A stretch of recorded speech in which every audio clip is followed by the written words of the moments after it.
Good afternoon, everyone. Apparently, according to what we're seeing now, we're now officially live, although we're starting 5 minutes early, just to confuse everyone. So I'd just like to welcome everyone today. I'd say the official kickoff time is at 5 o'clock precisely, British summer time. So if someone could, or a few people could just very kindly put their names in the chat. I'm actually saying the names in the chat because you come via the private group, then we may not know who you are, but also just confirm the video stream's okay and also the audio is okay. So we can see, hi again, Facebook user. So I'm not sure who that is, but if you could just put your name in there, that'd be great. So Mira, we will keep an eye on the other stream to see whether we can see who's. Oh, I am. Renato's with us as well, I think. Hello, Renato. Good to see you on here as well. Yeah, lovely. And I think we've got Nigel Davies. Mira, I'll let you gain control on that side, shall I? Otherwise, going to. Yeah. Okay. There is one setting I want to try and change in here, actually. So, Mira, whilst you are just figuring a few things out on your side, I'm just going to try and see if there's one setting I can change in here to make it a little bit better. Okay. No, which I can't do there. Right. So I think we've got a few others join us as well, Mira, on there, haven't we? Just trying to have a look. Hang on. Okay. Yeah, there we go. So we can see we've got Nigel Davis, we've got Stuart as well, who's joined us as well. Hello, Stuart, welcome. Good. And we have got a comment there, Facebook, good. I'm not sure that is. If you just put your name in, be perfect. Terry, perfect. Nice to see you on here today. We've got Donna. Welcome, Donna. Yes, you're right. Mural is lovely. Now, I'm not sure who said that. Thank you, whoever it was. You were about to say it in the other chat, possibly, Mural. I'm not sure. And we've got Kevin from Perth in Scotland. I think Mural's telling me Liverpool's lovely today. Is that right? Where you are, or the Wirral? The Wirral, yeah, beautiful. Yeah, it's nice down south as well. So, and then who else we got here? We've got, right. Okay, right. Now, someone's saying that, I'm not sure who you are, but if you have that message, by the way, it's because we've got 2 email addresses for you. You're probably registered by one address, and we've got another one for you. So afterwards, possibly message Mural after today, and what we can do is try and merge the 2 records together. Okay, and that should sort that problem out. Although it might take us to the end of the week to do it because we've got different systems which are all having to talk to each other. So we've got Ali here. Hello, Alison. I hope you're well. Show you home. Right, yeah.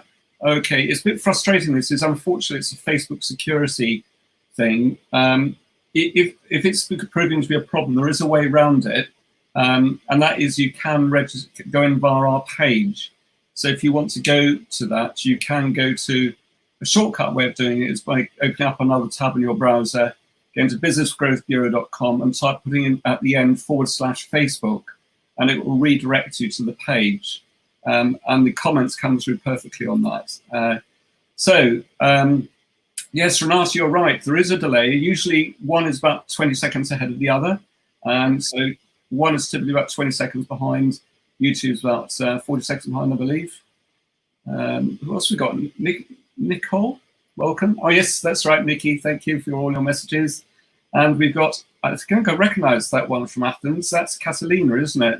So Catalina, if that's you, welcome. Right, everyone's logging in as we speak now. So Muriel, I'll let you take over the chat on the interface. Yeah, that's fine. I'm keeping an eye on the script. And we're about to start officially in 30 seconds. So for those who've not joined us before or catching up, then do just introduce yourselves in the chat. That'll be absolutely great. Mira will let you bring a few people up, and we'll try and pick a few out. So you can see Ellen's with us again today. Perfect. We've got Alan as well. Colin White's here as well. Right. Hello, Colin. Welcome. Good. Can we change it on the screen here also as well? let me do it here. So we've got Steve, as in Phil Mitchell. He doesn't mind being called Phil Mitchell. It's all his idea. He's a character. If you know anyone called Steve and he nicknames himself Phil Mitchell, believe me, he'll have you in stitches all the way through the afternoon and the evening. So we've got a Foolish Notion. That's Colin White. Welcome, Colin.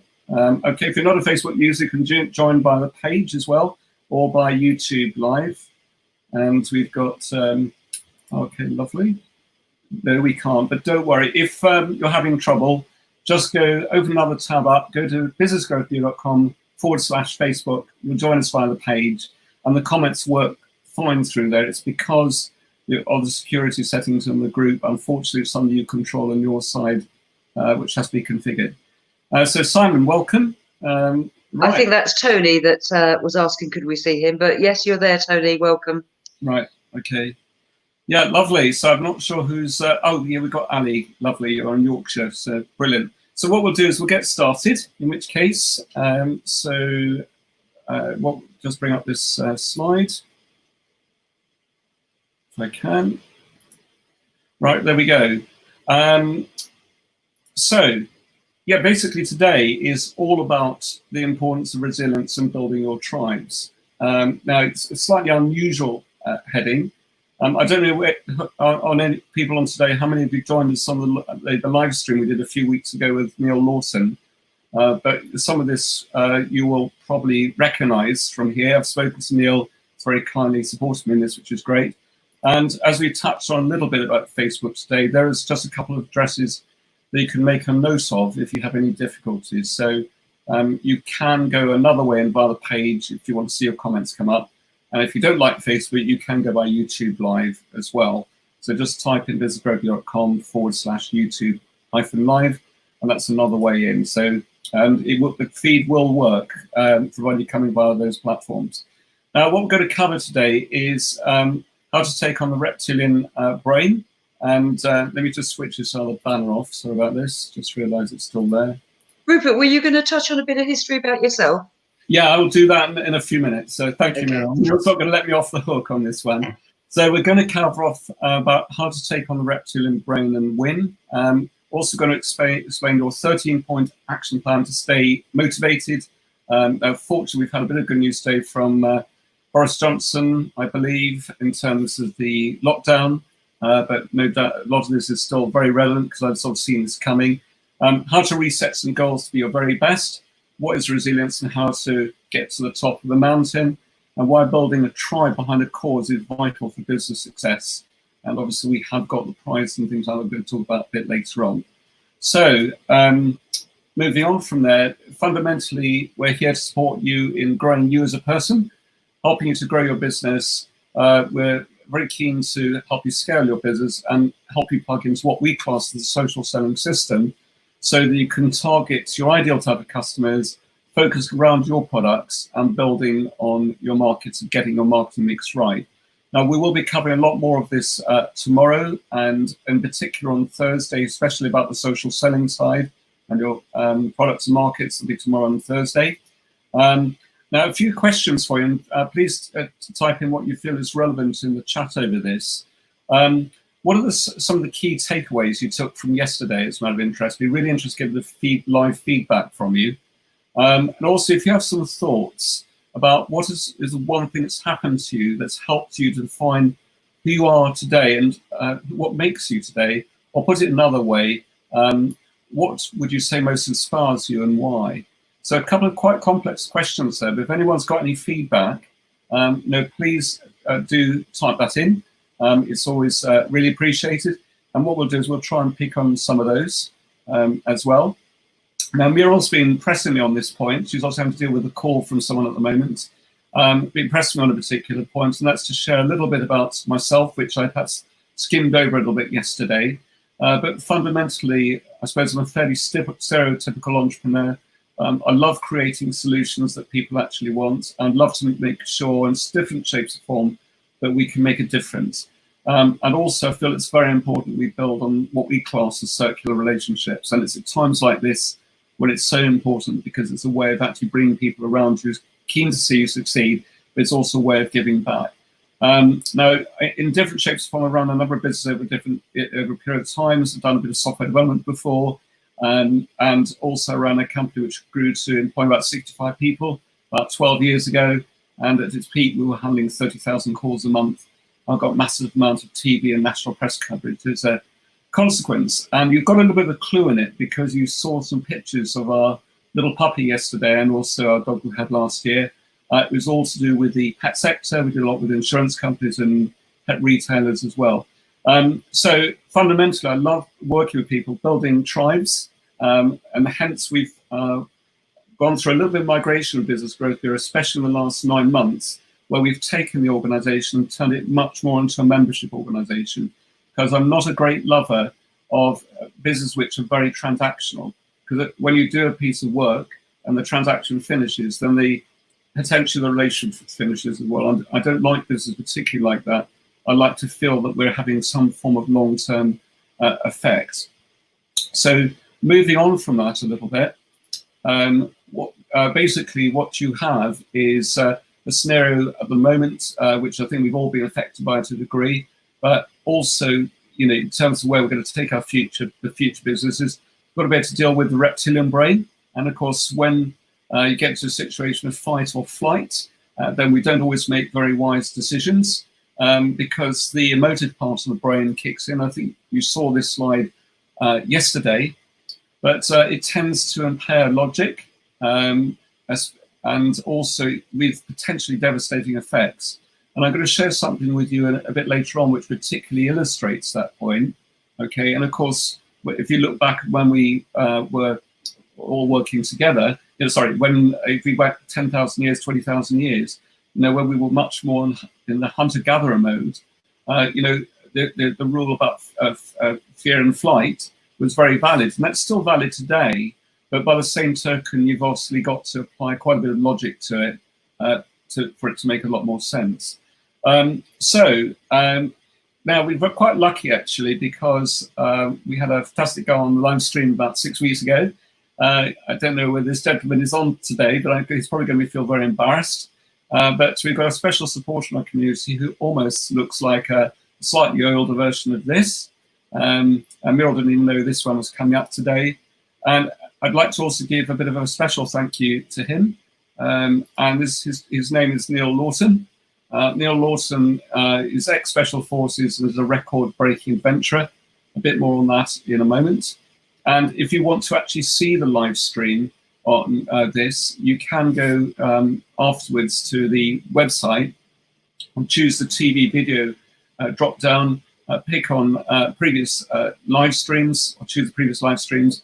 And what you'll do is you get like a video window come up. If you click on the right-hand top corner of the video window, get a playlist, and then you can bring up Neil Lawson's session. He was on about 6 weeks ago. He was on about 2 weeks ago as well. We go for the one 6 weeks ago. And I think you'll find that truly inspiring. Now, just before we do move on a bit, I've just got to get my mouse pointer back. Let's have a look at some of the comments. So Muriel, let's have a look here, just a quick look. I know Peter's having trouble. He's wondering whether his messages are getting through. Yeah. I think, Muriel, we've given people some pointers. What they need to do is, if necessary, just go by the page, not the group. Okay. So, because obviously we don't want to disrupt the flow of the session today. Yeah. Yeah, I think that's in fairness to everyone. We've got a question here from Elaine Watts. As this is a challenge, what was any specific action we should take or be taken from yesterday's class? I enjoyed it, but afterwards I thought maybe I missed the challenge part of it. Now, Elaine, we're trying to keep a little bit of mystery around this. But if you watch out for a few slides as we go through, especially towards the end of this day's presentation, one of the clues is that we've suggested that if everyone watches a live stream every day this week, okay, if you can't make it, make sure you catch up on a recording, because what will happen is we'll pick out 2 or 3 questions from each day, and on Friday we're going to have an instant questionnaire to fill in. And what's going to happen, we're going to do this live. We'll obviously give everyone 3 or 4 minutes to complete it live, and one person will be selected as a winner of the £7,000 prize. We will have a run-up as well.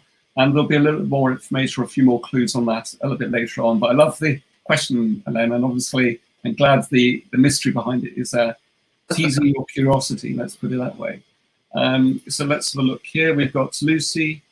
Right, yes, it is, but actually a lot of this, Lucy, will become obvious as well for all sorts of reasons. And thank you very much, Ali. What else have we got here as well? Lovely, thanks, Ali. Just have a quick look here. Right, thank you very much. Okay, so Muriel, if you could just try and keep a bit of an eye on the chat and identify any questions that come up or anyone's sharing some really good stories. Okay. And again, this whole thing around Alan, good money versus bad money.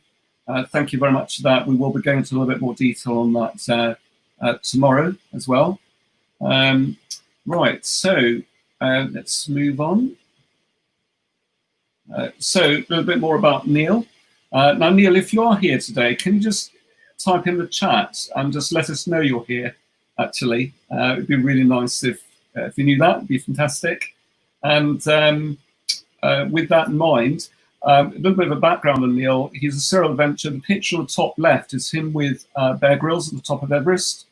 The picture of them eating a champagne meal, or a simulated champagne meal, is at 22,000 feet on Mount Everest, and is part of a challenge that he set up for himself and for others. And you also can see him there flying through a microlight, a car from here to Timbuktu, apparently. He's been responsible for 52 expeditions worldwide in his time. I know he's got several planned for this year, but because of COVID, obviously some of those have actually been put back. One of the things that, the reason I'm particularly bringing this up is that he's caught up on Everest, about 20,000 feet or so up, in the middle of the earthquake in Nepal in 2015. And Everest actually shook. And of course, there's a lot of pandemonium that's going on at the time. And Neil found himself having to reevaluate what's going on. And he had to decide whether to stay where they were, whether it was just to stay for where they were, to go down or go up. Now, as a point of interest, some of you might know the answer, those of you who were on the live stream about 6 weeks ago. But if you know, knowing who Neil potentially is, being a serial adventurer, and bear in mind he's also ex-forces as well, what do you think he decided to do when the first minute or two of the earthquake sort of started to fall away? Do you think he decided to go down to the bottom of the mountain, knowing this is potentially what faced them at the bottom? Or do you think they stayed where they were, or do you think they headed up? If you've got any thoughts or ideas on that, I'd be interested to know. But what you can see there is a tweet that Neil sent at 3:45 in the afternoon on the 20th of April, 2015. We're all okay. Thank you for your messages. Our thoughts are with all those victims and their families in Nepal. So really, amazing guy.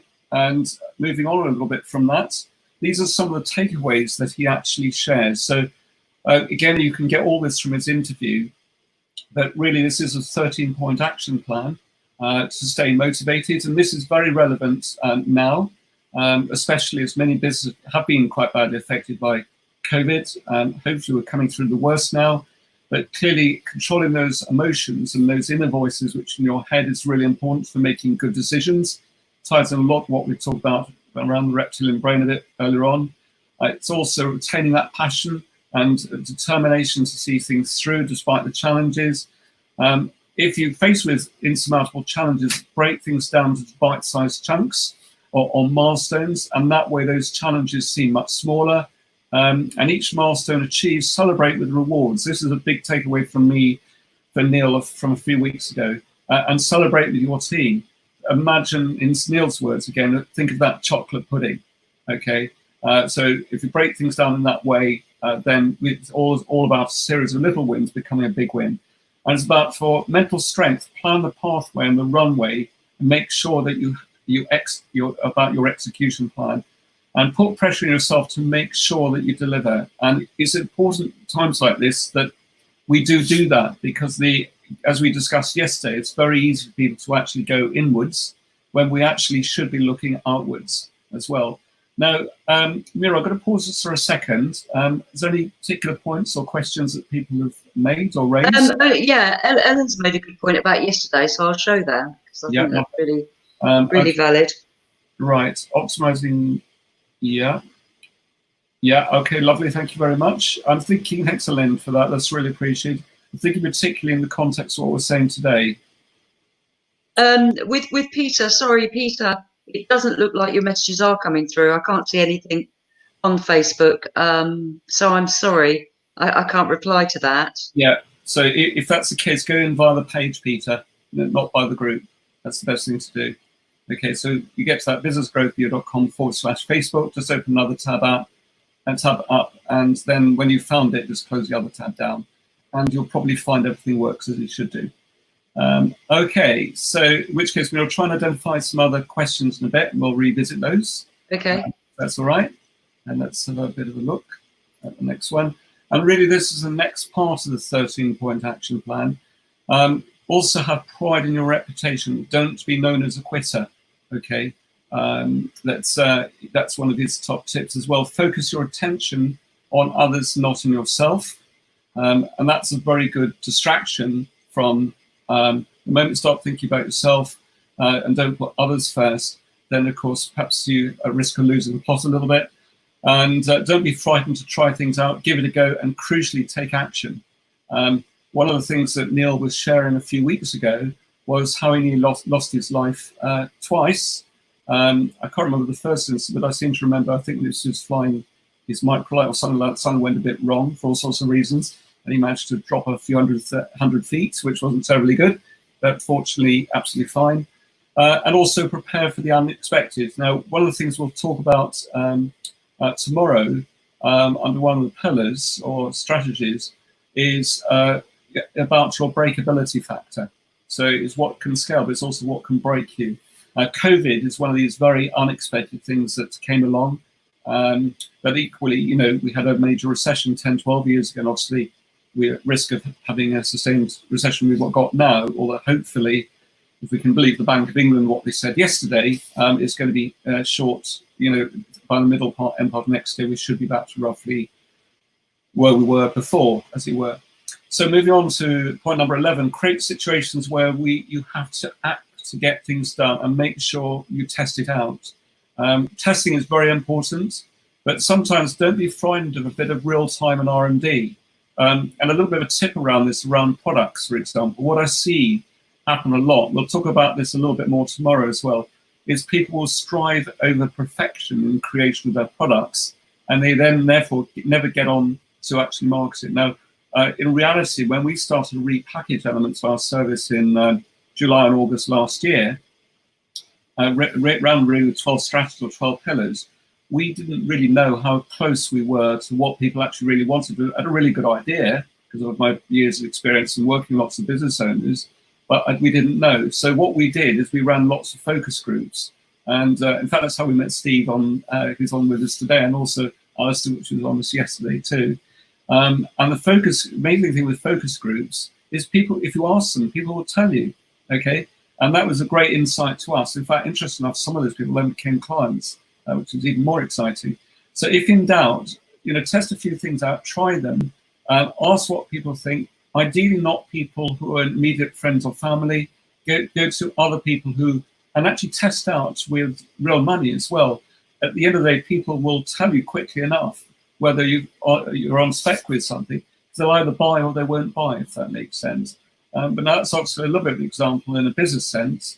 And interesting enough, something else that Neil said when we asked him this question about the challenge was leave a bit of energy in the bag. So, for example, if you're getting up to Everest and you feel you've got no energy left, then it's very important you just have a slight rest for a few minutes, build up a bit of reserve energy, and then go on to the next level, as it were. So if you go full steam ahead and run out of energy, then that's not good. And then also focus on the reward, the final outcome, picture yourself at the summit. So to me, that's quite a big thing. So now I'm not sure who this is. Mira, do we know who this is? Actually from Andrew Lomax. Okay. Oh, Andrew, I'm delighted you've been able to join us today. When proposing my offer to prospects, it is patronizing to include more than ever greatest resilience. It's more, sorry, say that again. Is it patronising to include more than ever greater resilience for business? I'm not sure I understand that question, Andrew. Do you understand it, Nirul? I'm not 100% sure what you're saying there. Could you just add a little bit more onto that, Andrew, in the chat? What we'll do is we'll try and come back to you on that particular. I'm really sorry about that. Okay, so let's move on to the next part. Nirul, if you have some other ones ready for me, that'd be brilliant. If this is again something which is really important, is if you believe in something, be resilient and never give up. So this is a key takeaway just to sort of bear in mind. And now we're going to also talk about, you know, what's a good tribe leader and why is that so important. So this is what we're going to be particularly looking at now. And here are some examples of things which have happened over the last few weeks, okay? So obviously we all know about good old Captain Tom, what he managed to achieve for charity. And I think last time I heard it was up to about £40 million if you include gift aid as well. And again, last time I looked, he had already got 1.5 million people who actually had got behind his cause. And of course, he's not just a celebrity in the UK, but a worldwide celebrity for his achievements. And don't we all believe that's an amazing positive impact on the NHS and the carers and everything else? So we talked about that previously, but a really good example of very ordinary people doing extraordinary things. Not that it's ordinary in any shape or form, but it's a good example of that. Also, Marcus Rashford, Manchester United star, campaigns on free school meals. Now, obviously, his passion there was to have an impact, and he's donated quite a bit of his own money to good causes. And obviously, he managed to get Boris Johnson on the side and had a big impact. One of the things that was very memorable from that interview is that he was talking a lot about his childhood as well. And his parents identified at a young age that he was going to be someone that really stood out. And one of the things that they got him to do as a kid was to say, look, if you do achieve when you do achieve great things, Marcus, what I want you to do is to try and find ways how you can help other people. And that had a really profound impact on him. So looking at this a little bit more as well, in dire circumstances, well, when things aren't so good, you know, what then? It's about resetting some goals so you can be the very best. Neil obviously talked about this a lot. Also, another guy we had on the live stream a few weeks ago, a guy called Farhan Jury, talked about basically being your very best. And also, there's an amazing lady who we had on about 6-8 weeks ago called Jessica Richards as well, who's got an amazing story, and that really comes through as well. And it's about adapting to what's in front of you, making sure that you can still lead. So this is all qualities for a good tribe leader. Remain calm and take a deep breath. Reassure us if everyone's panicking or concerned about you. Reassure them. Be strong for them. Be there for them, and focus on making really good decisions. And again, stealing one of Neil's phrases again, picture yourself at the summit, at the top of the mountain, and that will help you to get there. So, Muriel, any other feedback or questions? So let's have a look. Muriel, whose is it? Do we know? This is from Marja. Okay. Via Facebook. Okay, so the question about business ethics. When does stretching the truth become lying? From a legal perspective, making statements about your product or service that is not true in order to get prospects to buy is considered misleading, which is a criminal offence. Yet I see many people, even my own company, doing it. What is your take on it? How far can you stretch the truth before it's... Oh my God, this is a real Sruples one, isn't it? It's a really good point, actually. Now, how am I going to answer that one? I think the way I would answer that, can you just move that question just for a second so I can see the screen again, if that's all right? Sorry. Yeah. The way I think I'd try and answer that is, and again, we'll touch a lot more on this tomorrow, but also on Thursday, it's always about being your true, authentic self. Because if you're not true to yourself and honest, then people will find out. The businesses which have to be particularly careful in this, for example, businesses are selling one product or service and they know that the customer is not going to come back to the next 20 or 30 years. For example, I'm just going to choose a roofer as a case in point. It may be a roofer only has to replace a roof every 20 or 30 years. Now, someone who's very short-minded might just think to themselves, well, actually, if I do a bit of a, I promise the earth and do a bit of a odd job, and I'm not saying anything disparagatory about roofers, by the way, they could quite easily do that, because in real terms, that person isn't going to buy anything from another 30 years, assuming they were to come back to them. What the other side of that's very short-sighted, because, of course, if you do a fantastic job, is people will tend to come back to you and with recommendations and referrals. Yeah, and unfortunately, there are a lot of false claims made about things. And I think the thing is to always be really passionate about what you care about, and operate with integrity, and always make sure you put the customer first with these things as well. And there's a lot to be said about just being very honest. If people do buy into the integrity, honesty part. So I'm not sure I'm fully answering your question on that. If anyone else has got any feedback on that, please do share. Some other points, Muriel, we've got to come up so far. Yeah, well, Nigel Davids very kindly shared this. I'm not too sure what he's saying, but possibly you're aware.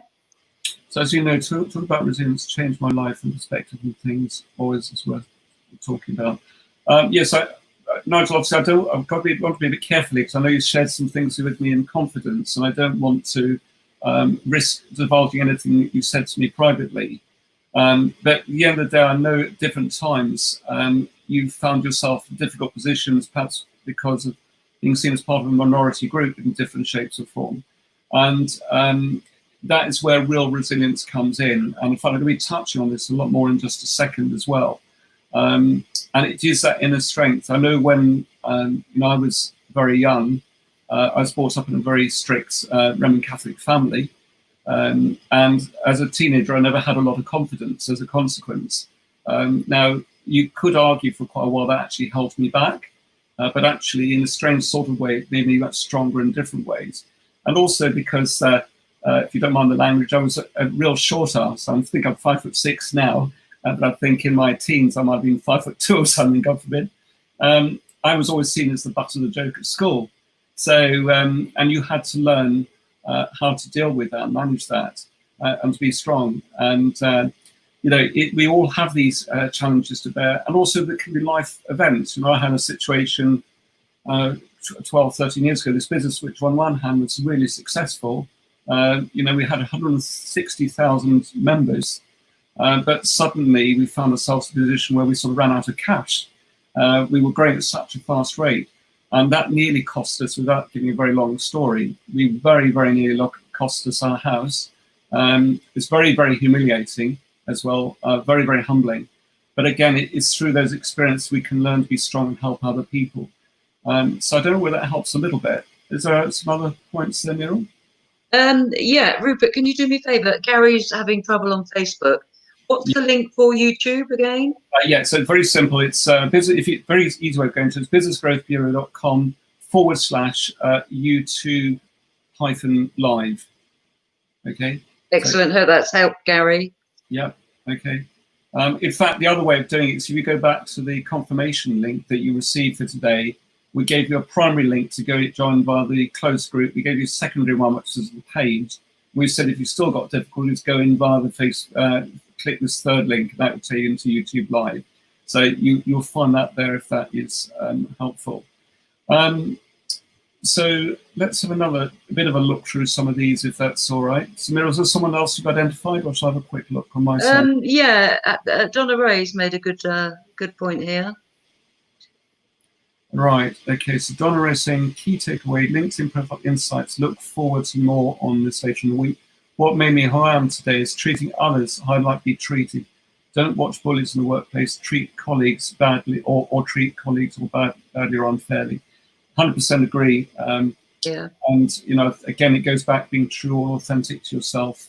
And I think we've seen extraordinary acts of human kindness there as well. So let's have a quick look here, just see if there's anything else that we can quickly pick up on. So in a second, we've got loads of comments coming through as well. So I think Lucy's making some points in there as well, is it? About managing stress. I'm not right. I think we covered that already. Have we seen that? No, we haven't. So Lucy, it seems to me that we are talking about managing stress, telling untruths about your business stress on. Very true, actually. Managing the unexpected stress or chronic stress leads to us to habitual decisions, do the same often bad thing over and over again, not to be innovative. Obviously, self-management is really important. Lucy, I don't know what your background is, but that is very profound, actually. So thank you very much for sharing that. 100% agree with that. And someone else has said this as well. Sorry, I think I've just lost that, Muriel, actually. Oh, sorry. Yeah, so it's an interesting point, Marja. Firstly, it depends on the product you're supplying. It could be seen as representation, but if it's also an item someone relied on, then it could get you into trouble. Yeah, quite. If something you're misrepresenting something in that way, in essence, the customer will pick up on this, and the jungle telegraph will create a negative feedback on you, which is damaging in the longest term. And in reality, actually, social media is one of the best things out there to get out a really good message, but also to shame companies. So if you're having really bad service, go on Twitter. Okay, invariably, what will happen is I'll have people monitoring the chat, and quite often it's a very quick way of getting some form of attention. The reason being is companies are really worried about things going viral. Okay, yeah, we've covered that already. Let's look here as well. So again, Muriel, do we know who that one is? I can find out. Yeah, so if I approach a prospect beginning with COVID, has demonstrated that it's more than ever business greater than resilience.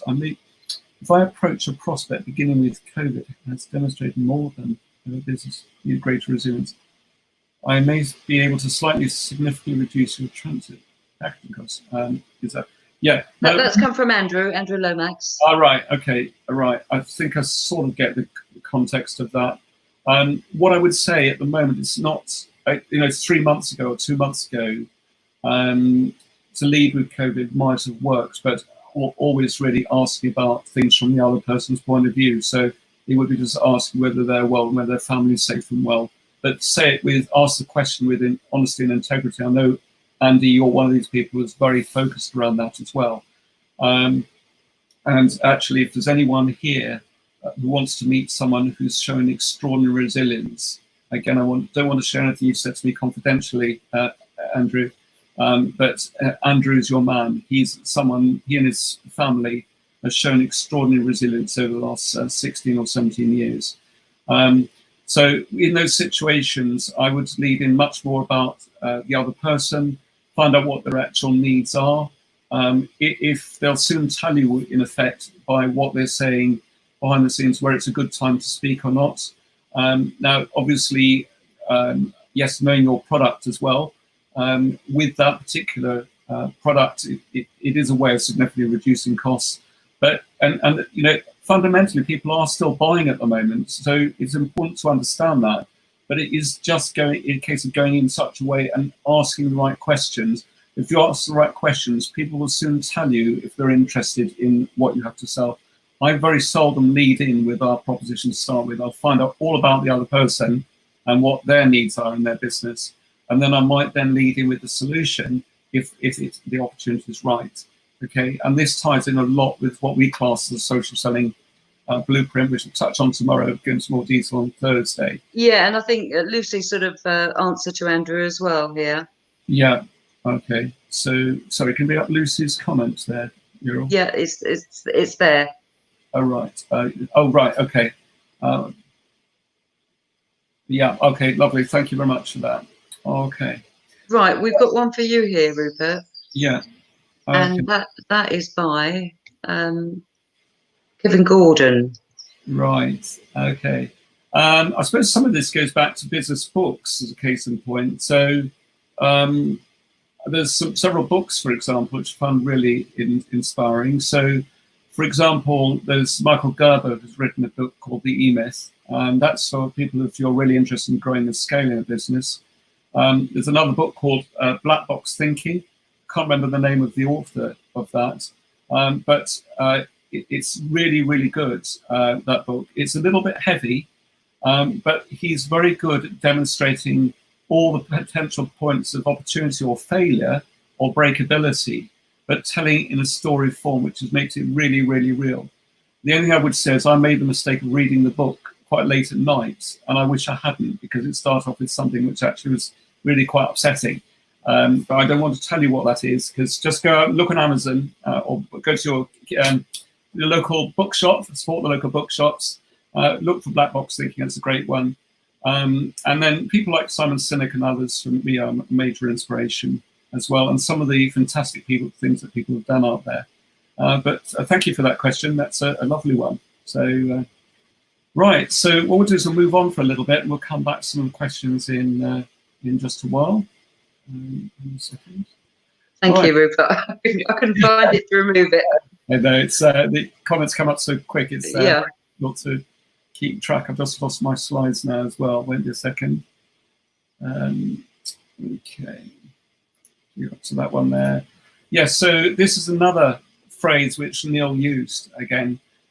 So resilience is your capacity to recover quickly from a difficult situation, and whatever the challenge, remain motivated and always have the end game in mind. Now, I'm going to be really unfair, Andrew. If you feel like commenting, by the way, and make sure you put your name in the chat again so we know it is you. You've been through amazing challenges yourself. What has helped you to be so resilient over the years? And it's over a long period of time. If you've got something you'd like to share over that, just do type it in the chat, Andrew. But for me, this was a very, very powerful. Okay, so let's move on a little bit. Now, there's someone else who I think we should be very inspired by, Patrick Hutchinson. So this, with Black Lives Matters march occurred a few weeks ago, obviously had a potentially save this person's life. Now, these two quotes are actually taken from a very short clip I saw on YouTube shortly after the event. And he was asked why he did this. He said, first of all, it was a love for his fellow man. And the bit for me, which was very, very powerful, was we're all one people, one race, okay? And for me, that was really, really powerful. And I'm going to touch on something slightly controversial here as well, because the whole world system, unfortunately, is really set up to increase the wealth of the richer countries and reduce the wealth of the poorer ones. Now, this is very controversial. But for example, you only need to look at import duties as a case in point.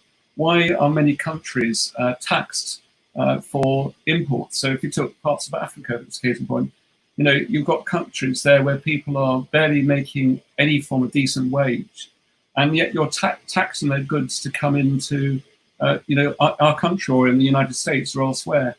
Fundamentally, we need to be thinking about how much more how we can distribute wealth. And I think there's a stat which says, I can't remember what it is. I think it's something like 1% of the world's wealth is held by, I think it's about 80% of the population. If someone knows the exact figures for that, just type it in the chat. And if you own a property that's worth more than £550 million in the UK, sorry, £550,000 in the UK, so half a million pounds. If it's worth a bit more than £500,000, and you've got no mortgage on it, believe it or not, you're potentially in one of those top percentages of wealth within the world. So difficult to believe, I know, because we're a population of 75 million in the UK and obviously 250 million in the US or 300 million in the US. But it just goes to show how unevenly the world's wealth is actually spread.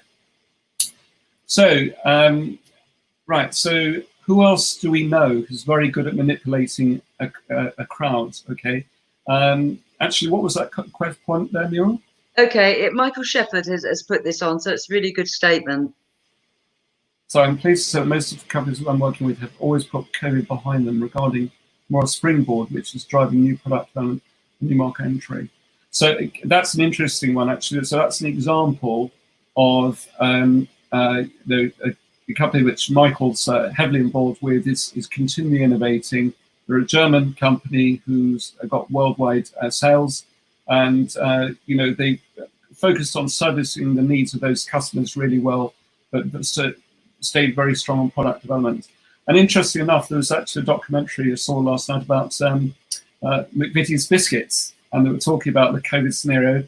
and everything was coping very well. But they then had a problem with cardboard boxes, getting enough cardboard boxes, as a case in point. And what they managed to do is by actually extending the shifts and being resilient in terms of the other routes to market, they were able to actually, because the sale of chocolate digestive biscuits, I think it's gone up about 40 or 50% since the COVID scenario actually took hold. So it's a really interesting one how things have panned out. So moving on from there, just give me a second. Just trying to hide that. So the question really is now about who else do we know who's very good at manipulating a crowd? Okay, and I'm going to bring someone else up who's probably very much a tribal leader. I'd love to say you either love him or hate him. I think many people have got their own views on this person.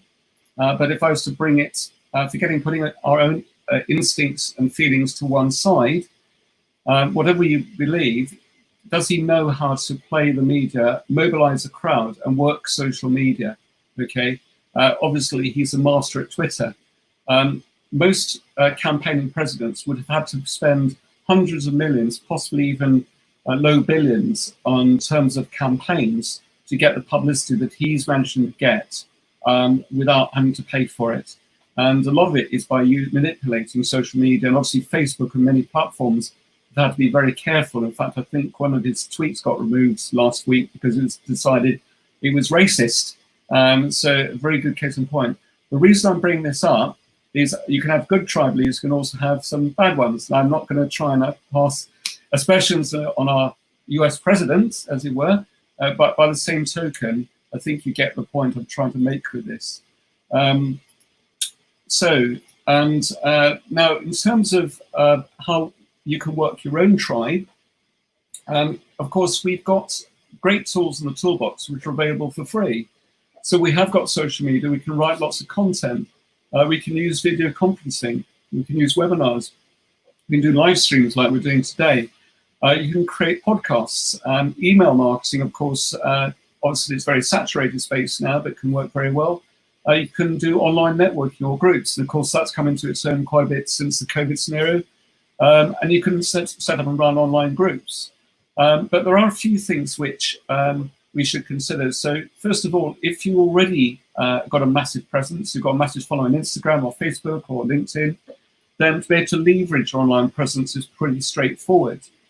If you don't have that type of presence, it can be a very, very slow burn to actually build up real traction these ways and through these routes. So what I would say is it's just worth looking at this. Now, we'll be going into a bit more about this tomorrow, but again on Thursday, we'll be talking a lot about strategies you put in place to give you accelerated rates of growth.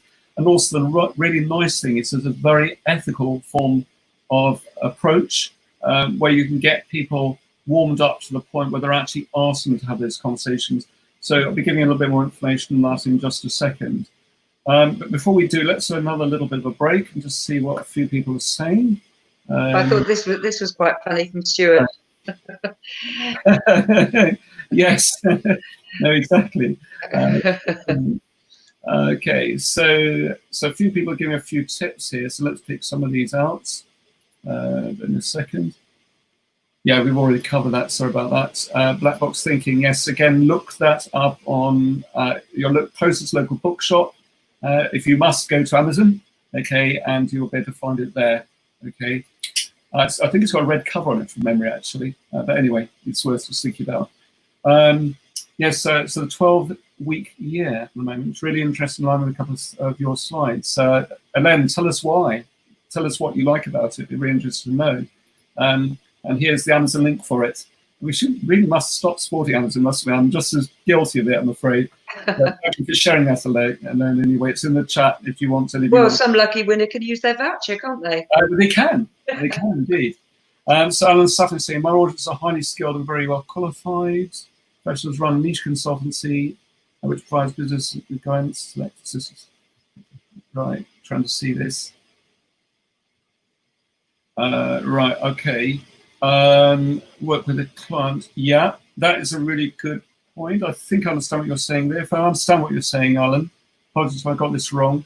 It really is about trying to find other people out there who are potential stakeholders who can give you some form of distribution, who are very keen to help you, give you routes to market. And in fact, I was going to come on to some of this in just a moment. So thanks for sharing that. So if you look at a few more.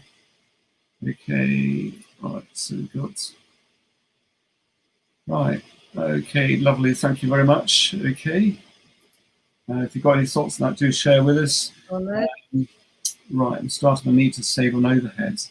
Yes, right, again, I'm a bit biased on this, but I'll give you as much clues on this on Thursday as I can. And there is a lot of this you can do for free, okay? So yes, you can do that. And you'll get lots of tips a bit tomorrow or on Thursday on that as well. So make sure you don't miss out. So I'll save that for then. Right, what else have I missed here? So, I don't think you've missed anybody. Yeah. Yes, it's interesting because he uses very, very extreme emotive language. If anyone's got any more thoughts on that, I'd be really interested to know. Terry outsourcing, yeah, we covered that already. And Terry Niels, right, thank you, lovely. Yeah, Michael, yeah, thank you very much, Terry, for that. That's brilliant. Right, so let's move on from here. I'm trying to stick to time as best I can today. The thing to bear in mind with social media, though, and this is really, really true. Someone said this, I can't remember who said it. If something is free, then you are the asset and the commodity. Okay, so just really read that. If something is free, then you are the asset and the commodity. So if you look at Facebook as a case in point, or Instagram, you don't have to pay to be on Facebook, to be a member of Facebook. You don't have to pay to be part of a group. Instagram, of course, you don't have to pay to use it. LinkedIn, you can just use the free version of LinkedIn if you want to do so. Same with Twitter, okay? But of course, the value is actually in the data, okay? So let's take LinkedIn as a case in point on this. LinkedIn about 3 years ago was sold to Microsoft. I can't remember the valuation. I think it's about £250 million. No, it must be more than that now. But anyway, if you worked out the number of people on the LinkedIn platform at the time, that works out at 50p per person, and that included your free accounts. So if you've got a large network, let's say you've got a large network, say of 10,000 people on LinkedIn, Microsoft then had valued your network to be worth, so it's $50 times 10,000, okay? So if $5 would be 50,000, so it's £500,000 pounds, okay? That's what they valued. They valued $50 per user, so each free account, and that includes free accounts. There's 675 million people on LinkedIn now, okay? So that gives you an idea, and obviously Facebook is on a different scale altogether, but you can see how much money Facebook and LinkedIn and YouTube and all these other channels make. So you are the asset, you are the commodity. Now, it doesn't mean you shouldn't use them, of course you should, and especially in a business context, you should be all out there on these platforms. On these platforms, you either invest your time or you invest your money or both. So we got a question asked a moment ago, for example, yes, you can do a lot for free on these platforms. But for example, Facebook now will tend to penalize you. Sorry, that's wrong. They won't penalize you, but a few years ago, they would give you quite a bit of SEO on their platform if you create lots of free content. Now, you still get a tiny bit on Facebook, as a case in point, but in real terms, you typically have to pay to play to get any form of traction. Now they do love video at the moment, so they're giving that much higher rankings. But again, you have to pay to typically get massive reach. Same thing on Google and YouTube and everything else. So crucially, if you want to try and do it on yourself, remember something is only free if you don't value your time. Okay, so if you're spending more than an hour a day on social media and all these other things, you're probably spending too much time, because what you should be doing really is to find other ways or other people to help you to really leverage what you're doing.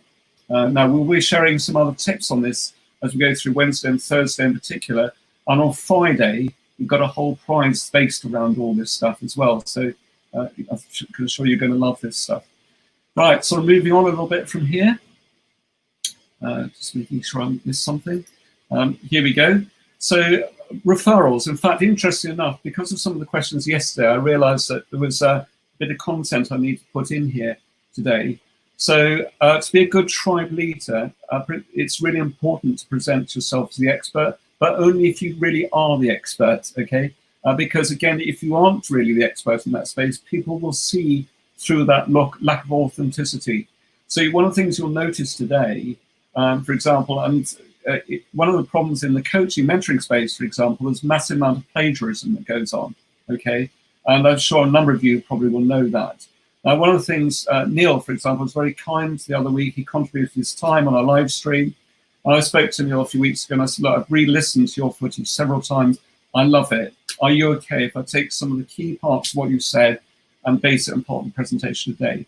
But one of the things I've been very careful to do is to give Neil credit for that part of it. And if I'd tried to lie or hide it, first of all, I'd have upset Neil, okay? But also I wouldn't have been authentic, because the moment you asked me a question that was outside my area of expertise, I wouldn't have come across as being genuine, okay? And then focus on building long-term relationships to show that you care, okay? And you'll notice this little graphic on the right-hand side. Now, I talk a lot about building on circular relationships, where you're building on clients, partners, associates, employees, suppliers, and prospects. Think of all the people you work with, and then almost write their names off each individual segment of those, and think of ways how you can add value to that relationship. And that's something else we do through these live streams. We invite people to contribute to those, but also it's a way of elevating people and their brand, okay? Make people, look at how you can make people feel good about working with you. So, and present yourself as a safe pair of hands. For example, referrals. How many times do you go to a networking event and someone will come up to you and in effect, they'll go straight into a pitch mode, and then the moment they come to you, they'll politely nod your head, and then 5 seconds later, they're gone, okay? Now, most of us can see straight through that person. Would that person be a safe referral? You probably wouldn't want to buy from them yourself, in which case, why would you want to refer a piece of business to them if they haven't taken any interest in you? So you have to show genuine interest, authenticity, and crucially, for referrals, you have to present yourself as a safe pair of hands. Because why would someone want to risk their reputation referring you if you're not a safe pair of hands? And don't be frightened to ask for referrals. Now, obviously, this was discussed a little bit yesterday, okay? But be sensitive to the other person's position. If the other person is suffering with their business suffering at the moment, it's not necessarily a good time to ask them for referrals. It's more important to look at ways how you can give back in this type of series. These type of scenarios. Now it's and then it's about being sensitive to their feelings. We'll talk about a lot more about that later on. A couple of other comments we've got coming in here. Let's have a look. There's one here from Peter. Yeah, absolutely. Our data is worth a lot more, and we give it away. But yeah, that's really interesting, Peter. We do tend to give our data away a lot. We think about it. In real terms, my general feeling over this, it is about being what we class as open, random, and supportive. In fact, that isn't a phrase that I created myself. Someone called Thomas Power uses this phrase, and Penny Power as well. If you start being restrictive and selective over the people you're choosing to engage with, what you'll find, you'll also miss out on a lot of opportunities along the way. I know that's not what you're saying, Peter, but you're quite 100% right over that part of it. Okay, thank you very much, whoever said that. And someone's also asked the question here. Right, do you have experience in outsourcing sales? I'm a startup. Sorry, I realized now I haven't fully answered your question. If it's about outsourcing sales, i.e. closing those sales, that's quite different. I'm a great believer on the whole, if it's a high value product or service you're offering, as much as possible, you should be building those relationships with those people themselves. You shouldn't be trying to outsource that part of it, okay? Now, there are exceptions to that, okay? What I would say is there are ways of looking at how you can take some of the things which you're having to do on scale, which requires endless amounts of energy, which you potentially can outsource, and you can do that safely. And we touched on that little bit yesterday because we talked about business development managers and how you could scale their time to get better results. And we're talking a lot, touching on it again tomorrow, again on Thursday particularly. So just, oh good, thank you, that's brilliant. Not sure what you did there, but that's always a bit new. Kevin here, best advice given to me in early years in sales, sell yourself first, your company second, and your product last. Again, I would 100% agree, but the crucial thing is there, it's a likability factor around that, and the trustability factor, I would argue, is particularly important. Okay, lovely. So we've got here, right, so yeah, so interesting, 12-week year. What I'm liking so far is that it talks about getting rid of the annualized thinking and instead working to a 12-week year. This keeps the momentum higher and makes every day count. There's 13 steps that include vision, planning, commitment, i.e. controlling measurement, celebrating wins, chocolate pudding, accountability, finding your reputation, those who prepare the unexpected. Lovely. Thank you ever so much. That is so nice, Elaine. Thank you very much. Obviously, we very much think alike. So you need to get in touch with us afterwards, definitely. Yeah, now it's interesting because actually a lot of campaigns, it's recommended you break them up into 4 quarters, okay? Now in our case, we'll kind of probably break it up into every 2 months. That's for us, but it might be so it's every 6 times a year. Many people do work to 4 quarters, and the reasons are for exactly what you described there. So thank you for sharing that. Okay, so just one more quick one there. Sorry, Rupert. Okay. Oh, so we've got that one. Which is that one? Totally agree out outsourcing. Okay, yeah. Now again on the telesales side, I've got quite a bit of experience over that, Kevin. Okay, so if you've got some questions around that, perhaps drop them in the chat, or again on Thursday we'll go into this in a bit more detail. What we probably will do as well as a result today, because all the questions are coming back, is we may well run something separately after this afterwards. Okay, but let's see how that goes. I'm conscious of time, so let's keep moving. Again, develop too much content for the available time. So we'll again touch on the social selling blueprint tomorrow, which is, and particularly on Thursday, which is lead generation, prospect nurturing, sales optimization. Now, the crucial thing there is to get people warmed up so they're asking to have the conversations, which ties in with this whole authenticity message to a much greater extent. We obviously do value people being part of the community, and you'll find out much more about this later on in the week. It can be a very lonely journey being out there, and this is why we want to be there for you. This is why we run the live streams, and we want to help you to put in really solid foundations. We did talk about this a bit yesterday, and we go into a little bit more detail tomorrow.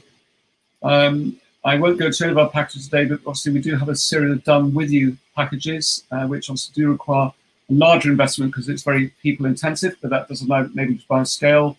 But again, not going to go into detail on that. But the prize, as a quick reminder for those of you who weren't missed yesterday's session, by the way, is basically this. We include the BizGrowth premium service.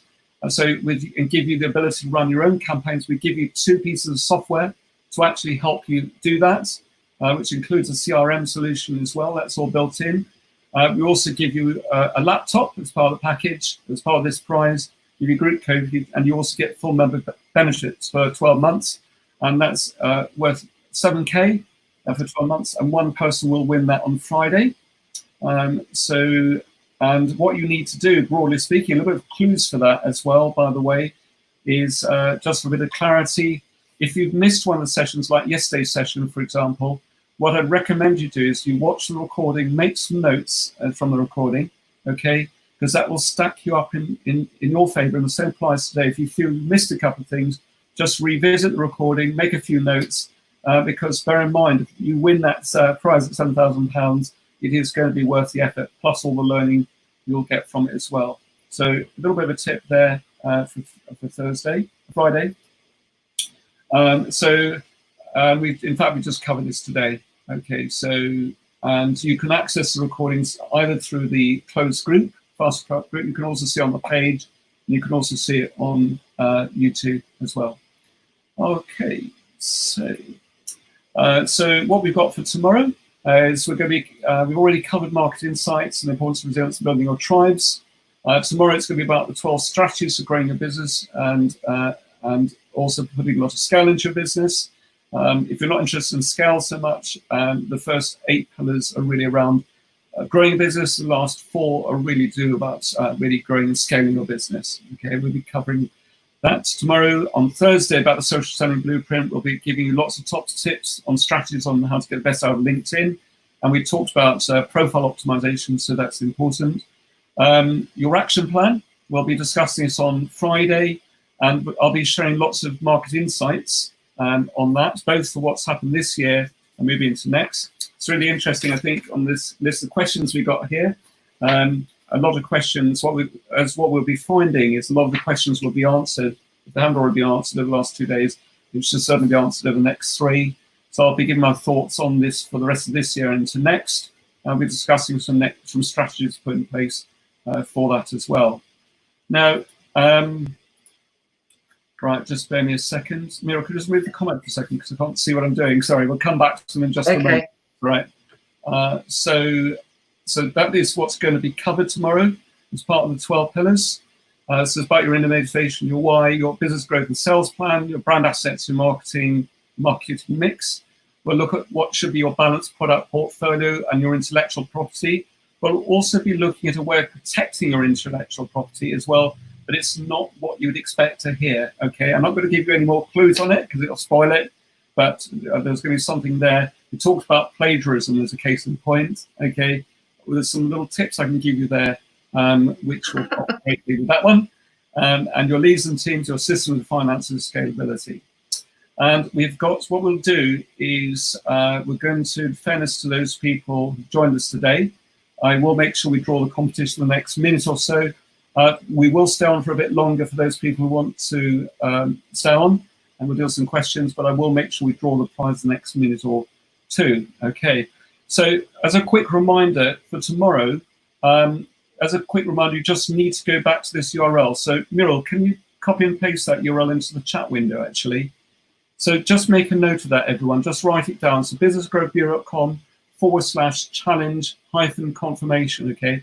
What we do is we use a bit like a booking system. So because you never know how many people are going to turn up. So what we do is we ask people to book in the calendar system and then confirm your attendance a bit beforehand. And the important thing is the second prize. We've got the first prize on Friday, you know. There'll be a second prize, which will be an Amazon voucher, and that voucher will be £100, okay?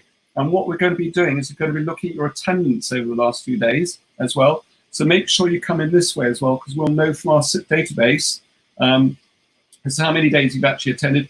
Even if you actually miss a session, let's say you missed yesterday's session, make sure you come in via this route here. If it's yesterday's session, you need to choose Monday in the drop down, and that will apply a note in our system. So we know you've watched the recording of Monday's session. So just jot that down, but to register for tomorrow or confirm your attendance tomorrow, just come in via this page, and that way we can log it, and that also goes towards, you could be a prize winner on Friday. So the second prize winner will be one of those. Okay, so on to the prizes, an Amazon voucher. So the question relating to this voucher today, a bit earlier on, I talked about how Neil was, I think, 22,000 feet up Everest and an earthquake hit. The person who tells me what year that happened first in the chat is the winner, okay? So it's the year in which the earthquake happened when Neil was up on top or close to the top of Everest, okay? So first person who wins, I'm not going to tell you straight away who the winner is, so type in your answers as quickly as you can here, and we will pick out a winner, okay? And remember to put your names in the chat, okay? So, right, okay, so I've got to just what we'll do is give everyone just a moment or two to do that. Whilst you're doing that, I'm going to have a quick look at some of the comments and see who we might have missed. Right. Okay, so having a quick look here. Yeah, okay. Right, what I'll do is I'm going to come back to some of these in just a moment. In fairness, let's see who we've got. Now I'm going to close this in 30 seconds, okay? So at 6:05 precisely, we will announce the winner. Okay. So we've got another 15 seconds. Have a quick look here. And remember to put your name in the chat. Okay. Right, another 7 seconds to go. Right, so here we go. We need a bit of a drum roll. Okay. Right. Okay. The person didn't put their name in, but the winner of the competition is at 6:03 at it was 2015. So Muriel, can we figure out? First, that was Claire Jones. Right, Claire, can you just confirm it was you, because well done, Claire. Just Muriel, just to make sure though. Okay, Claire, can you just confirm it was you though, because the time that shows here may not be the same it shows in Facebook, so I'm not 100% sure. Okay, so just confirm, please. Otherwise, we'll have to give it to a runner-up, potentially. Right, okay. No one's, Claire's not claimed it yet. Better be quick, Claire. Yeah, okay, right, there you go. Well done, Claire. Okay, if you email Muriel after this, it's muriel@businessgrowbeer.com. Just make sure we got your email address and phone number, but also just confirm the email address that you might use for Amazon. So what we're going to do is probably try and do these electronically. And I think we might need to know the email address you use for Amazon to do it. So that may be different from your normal email address.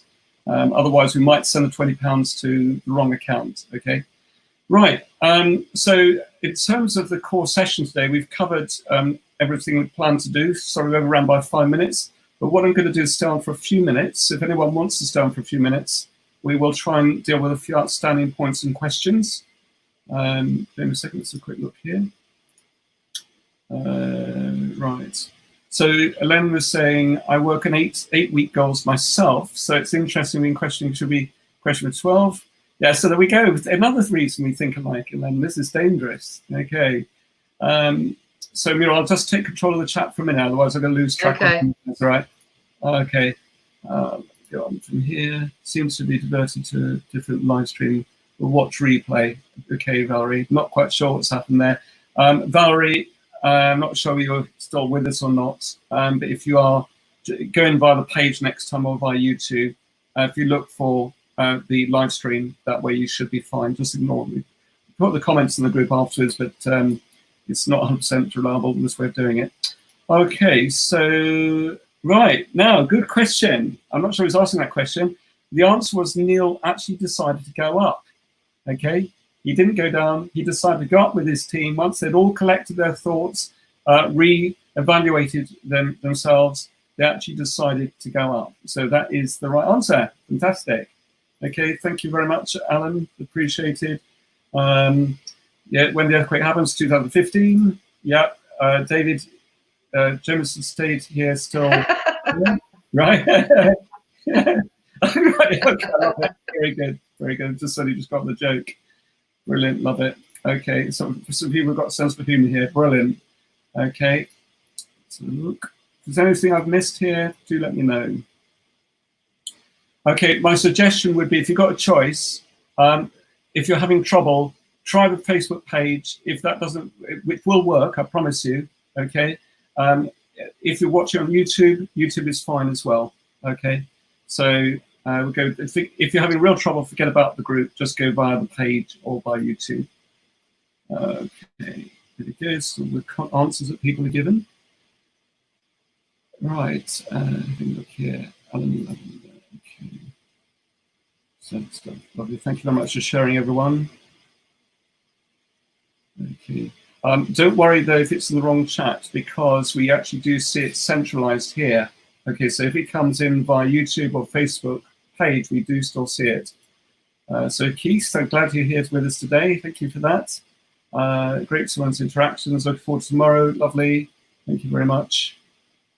Okay. And have a good day. Brilliant. Okay, just see who else we might have missed. Right, okay. Lovely. Okay, everyone, well, look, I think we can call it pretty well a wrap. Thank you very much for staying on with us. I really appreciate it. Really enjoyed you being here. And we'll see you tomorrow at 4:55 p.m. precisely. Thank you very much. Take care. Bye-bye. Bye.